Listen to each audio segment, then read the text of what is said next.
You need to lock in and reload your creative ammo. My name is Jefu and I'm the clothing brand owner of Code 111 and I've been doing this for about a year now. This is a little bit different from the videos I usually make, but today I just want to talk a little bit about the creative process, kind of how to recenter yourself when you feel like things have kind of fallen off, because sometimes we burn out, sometimes we get a little depressed, and that's okay, that's life. When you're a creative, you're really pushing to be the next biggest artist, to be the next thing, but sometimes you really just gotta chill out a little bit and put things in perspective. Hey, if you've ever played CSGO, I'm gonna do a little analogy right now. Let's say you're playing Dust 2, right? And you go in there, right? Your whole squad gets wrecked. You gotta fall back and create a plan of attack so you can successfully take out the other team, because now, say 3 of your team members are down, 4 of your team members are down. It's only 1 or 2 of you left. How are we gonna beat them when all the odds are stacked against us? So you can't just come in there, spray your ammo everywhere, and expect to hit something. You have to go in there with a plan and be like, we're gonna hit this spot, we're gonna hit this spot, and we're gonna move up so we can take sight. Figure out a way how you're gonna get your team back in the game and win that specific round. And that involves properly using your ammo and using your ammo wisely. Your ammo can be things like your creative energy, people around you, the knowledge that you have. Your creative ammo is everything that's around you as well as inside you. So it's important to have a lot of these things on lock so you can achieve the success that you want to achieve, you know? So sometimes you have to fall back and create a plan of attack. Now, what is this plan of attack for creativity and running a clothing brand? First, stop the self-comparison. Comparing yourself to these people that are so much more successful than you, that are so much farther in their journeys, because that's not you and that's not the spot that you're in. So you don't need to be achieving 6-7 figures. That's not the part of the journey you're in. Right now, I feel like most of the people that maybe are watching this channel are in the stages of building and growing their personal brand and growing their creativity. So you need to be more focused on how can I grow my skill set? How can I grow my audience? Like all these things that build up to making that 6-figure brand. You can't build a building just in the ground. You got to lay the foundation before you start laying brick, before you start putting in beams, anything like that. You have to have a solid foundation. And that comes from just being hungry for knowledge, honestly. Stop comparing yourselves to others. If you are going to compare yourself to anyone, it has to be yourself. This is not in like a negative light, like I'm so trash, I'm so bad. Like that's not comparison. That is like self-loathing. That is like almost self-hatred,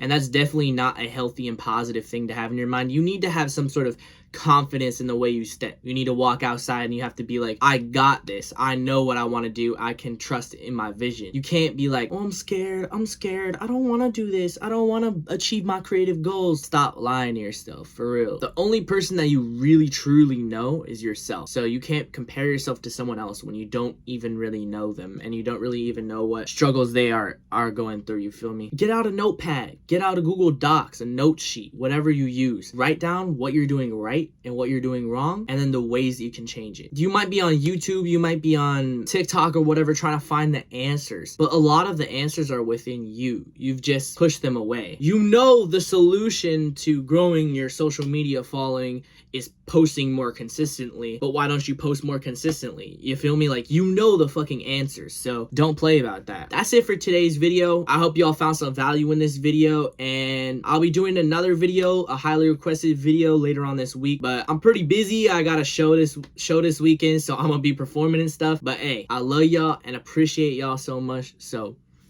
lock in, twin.